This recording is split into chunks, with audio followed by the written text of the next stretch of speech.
Bueno, antes de comenzar, pediros disculpas por la calidad del audio, concretamente de mi micrófono. Hemos tenido unos problemas de conexión al grabar este podcast y aún así esperamos que lo disfrutéis como siempre. Vamos a hablar como siempre de unos temas muy interesantes, así que vamos a ello. Muy buenos días y bienvenidos de nuevo al podcast Cars and Water. Yo soy Juan y junto con mi compañero Alejandro. Buenos días, Alejandro.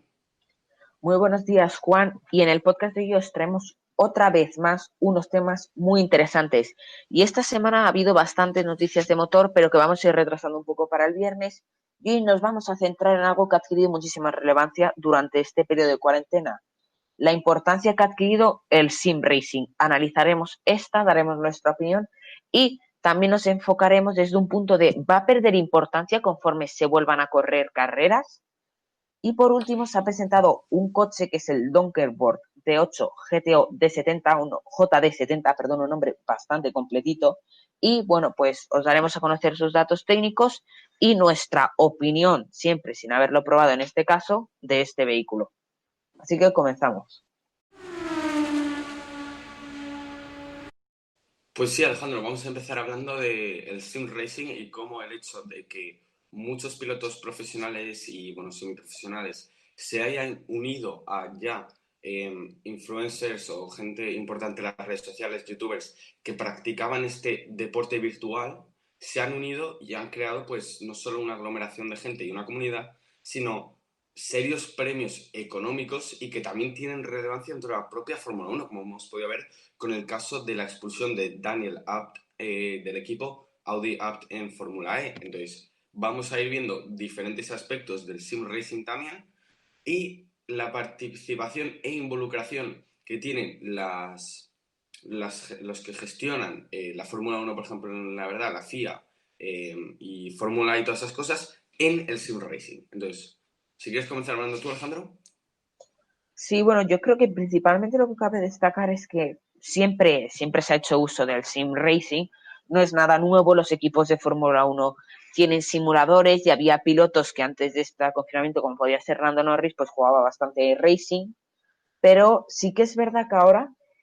ha adquirido mucha relevancia, a lo mejor 8 pilotos están corriendo en el juego de Fórmula Uno de Codemasters, digamos la mini competición que han organizado, pero bueno, tampoco es que el juego de Fórmula 1 sea un simulador como tal, es una mezcla entre un arcade y un simulador, pero que es importante conocer que un arcade es un juego pues más enfocado a un jugador normal que desea jugarlo con mando, y un simulador busca las sensaciones más puras y más realistas y se enfoca a jugarlo especialmente con un volante, ¿no? Y bueno, creo que aún así ha adquirido mucha relevancia y que todos los pilotos, y no solo la Fórmula Uno sino Le Mans, los IndyCar también, pues lo hemos podido ver con Fórmula E, como lo que comentaba Juan de Daniel ABT, hijo del CEO de ABT, y que bueno, pues ha sido despedido por hacer trampas, aunque él dice que fue una broma como tal. Pero bueno, yo creo que es innegable y es un hecho impepinable que ha adquirido muchísima relevancia y eso pues también quiero comentarlo con Juan, cómo ve él que cómo va a haber, qué evolución vamos a ver en el sim racing, si va a adquirir más importancia aún o si la va a perder un poco. Yo creo que vamos a poder, bueno, a medida que se vayan a comenzar las carreras de Fórmula Uno, que ya lo hablábamos hace dos podcasts, en la anterior que era con la entrevista a Alberto Moreno, CEO y cofundador de Roadster. Si no lo habéis escuchado ya, hacedlo ahora mismo. Pero en el anterior podcast estuvimos también hablando del que se va a reanudar la Fórmula Uno. Entonces, desde mi punto de vista, van a ser las cosas con el sim racing algo parecidas, pero con un poco menos de actividad porque los pilotos tienen que dedicar muchas más horas al entrenamiento, como ya estamos empezando a ver que hay muchos que están empezando a correr, como Lando Norris o Lewis Hamilton en Silverstone, y muchos pilotos que están empezando a entrenar. Y esto también va a tener impacto en el sim racing, es decir, que las plataformas como donde se realizan los directos, como puede ser Twitch o YouTube, van a perder un poco de potencia.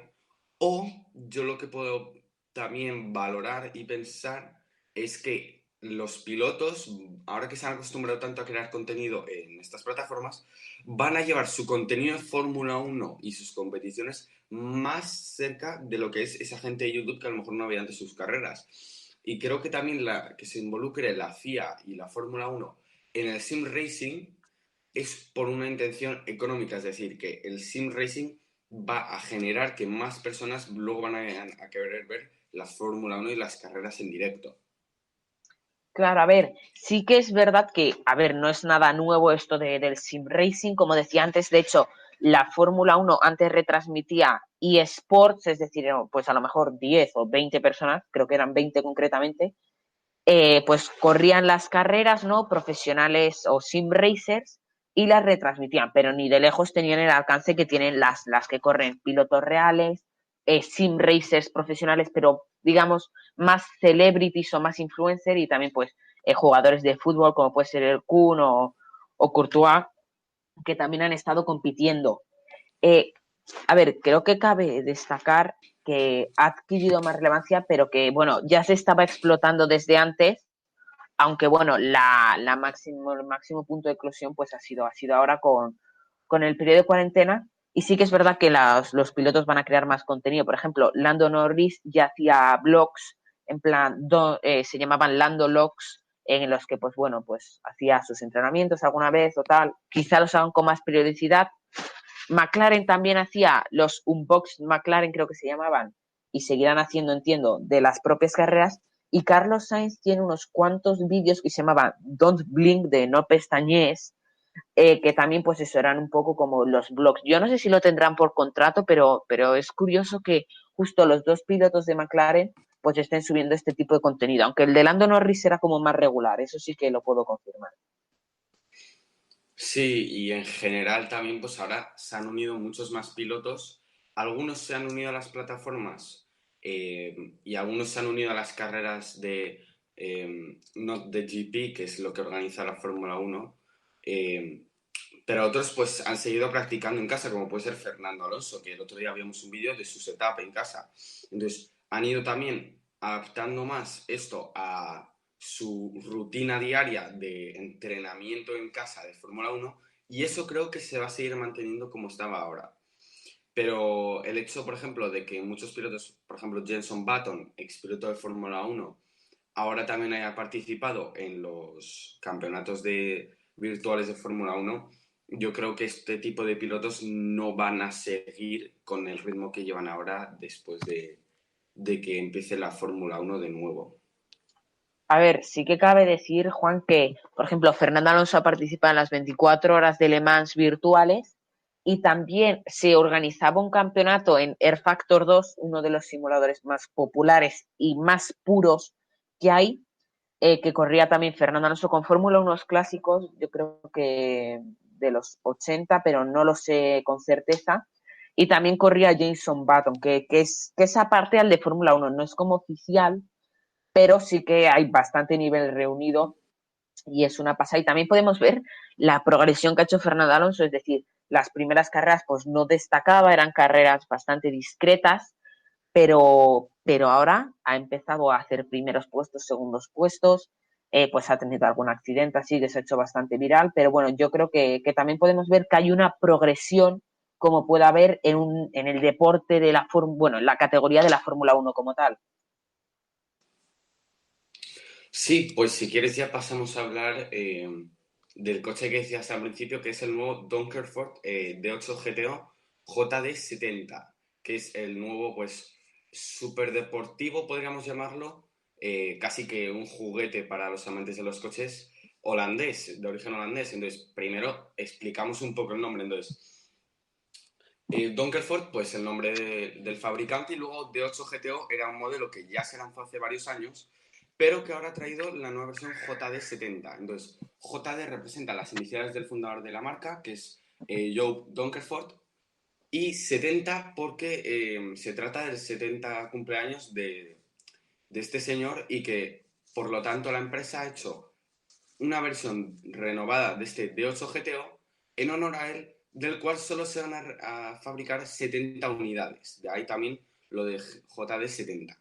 Entonces, Alejandro, si quieres comentar un poco las especificaciones. Bueno, lo primero que hay que decir es que se trata de un coche brutal que, aunque los caballos que genera son 420, no parezca mucho sumado a su bajo peso, pues hace que tenga una aceleración de 0 a 10 en 2,7 segundos, con un 0 a 200 de 7,7 segundos y una velocidad máxima de 280 kilómetros hora. Lo que a mí más me impresiona es esta velocidad punta, porque aunque 280 no suena una barbaridad comparado con las aceleraciones de coches manual, tiene una caja de 5 velocidades Tremec, y para ser 5 velocidades me sorprende que con las 5 relaciones que tiene este coche llegue a tal velocidad, que casi son 300 kilómetros hora. Cabe decir que, bueno, el motor de este coche no es propio de la marca, sino que pertenece a Audi, es un motor pentacilíndrico, es decir, creo que es un 5 en línea, porque un V5 no puede ser, y genera, pues eso, 420 caballos desde 1600 revoluciones, lo cual, me lo comentaba antes Juan, me decía, es que es muy bajo, Alejandro, y yo, pues sí, tienes razón, porque que a las 1600 revoluciones te esté dando todo, es bastante curioso. Y bueno, yo creo que es un coche muy divertido, bueno, me lo imagino que va a ser muy divertido, manual, descapotable, creo que tiene el chasis de fibra de carbono, con las llantas en fibra de carbono,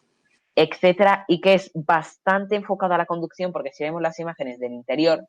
pues sí que va un poco seco, es decir, tienes una pantallita, una serie de indicadores con botones, la palanca de cambios, el freno de mano y poco más. Pero es un coche que tiene pinta de ser espectacular. Y bueno, las puertas tienen una apertura también muy característica. Son parecidas a las Butterfly Doors de Lamborghini, pero quizá un poco más agresivas. Sí, también pues esto casi más que un coche de carretera, es un coche que lo que han confirmado, porque este coche ya lo han puesto en circuito varias veces, este se supone que puede ser el coche que básicamente lidere los track days, es decir, no son carreras, pero que son donde todas las personas que tienen un deportivo o cualquier coche pueden pagar y acceder al circuito para estar X tiempo. Y dicen que este coche va a ser el que va a liderar esos track days porque, bueno, miramos las imágenes y es que parece un coche hecho para la dinámica y para la velocidad. Entonces, pues sí, unos datos impresionantes, es decir, 680 kilos de peso con un motor de 420 caballos, que es el del RS3 y el TTRS, aunque con otros caballos. Es una burrada en mi opinión, pero también como tú has dicho, esto es puro fibra de carbono, es decir, el chasis, las puertas, las llantas, todos los fibra de carbono hasta el interior y el volante en alcántara, que me parece que está chulo, aunque se ve un poco raro, y el interior pues sí, le falta algo, pero yo creo que con un coche así tampoco quieres nada de otro mundo en el interior. Pero bueno, yo sinceramente creo que este coche va a vender las 70 unidades y las va a vender bien, es decir, parte desde un precio de base 198.000 euros, que más o menos es algo más que el Ariel Atom V8 Supercharged, que sale de 275.000. Y yo creo que va a ser un rival bastante fiero del Ariel Atom, del Back Mono y del KTM X-Bo-R, y que espero tener pues la suerte de ver uno algún día. Sí, a ver, yo creo que va a ser más complicado verlo porque me entiendo que unas cuantas unidades se venderán en Holanda, otras pues se mandarán pues a las zonas árabes, supongo que Arabia Saudí, Dubái, Doha, bueno, los típicos lugares que albergan supercoches, pero bueno, sí que es verdad que un indicativo, por ejemplo, de que se trata de un coche enfocado un poco a circuito, es que, por ejemplo, lleva unos semi-slicks. Los neumáticos delanteros prácticamente son vistos, tienen una especie de guardabarro y se puede ver que el dibujo es ínfimo. Ya hablamos de la importancia de los neumáticos en un podcast anterior y al final pues este coche es puro carbono, unos neumáticos muy lisos que probablemente sean bastante blandos y agarran flipantemente, y lo único que quizá le quita un poco de rigidez al chasis es que sea descapotable, porque al final esto va a hacer que flexe un poco más y es importante que el coche pues ceda un poco, ¿no? Pero tiene que ser muy rígido y al final verlo ahí descapotable, hombre, no sé, quizá haberle puesto una columna central, que no soy ingeniero, pero es como lo veo yo, mejoraría la rigidez del chasis, aunque estéticamente quedase peor. Pero la verdad es que así vamos, es un coche espectacular y muy único. El Back Mono se puede parecer un poco más al Ariel Atom, aunque sean muy diferentes, o incluso el KTM X-Bow al Back Mono, pero es que este es muy único en su especie y es inconfundible especialmente. Sí. Así que yo creo que con eso, Alejandro, ya podemos dar por concluido este podcast. Sí, sin duda. Como siempre, un placer grabarlo contigo y bueno, si no habéis visto nuestro último vídeo, el walkaround del Audi A3 Sportback 2019, hice hacerlo ahora mismo, lo tenéis en la descripción y yo creo que eso es todo por hoy, Alejandro. Sí, entonces ya sabéis, si queréis ver vídeos interesantes de reviews y walkarounds, tenéis nuestro canal de YouTube aquí en la descripción con nuestras redes sociales y pues el apoyo siempre se agradece. Si estáis en Spotify, darle a favoritos y si estáis en alguna otra plataforma y le podéis dar o 5 estrellas o algo de ese estilo, os lo agradeceríamos mucho si es que os ha gustado y si no también, ese último es broma y esperemos que hayáis disfrutado de este podcast. Nos vemos en la próxima.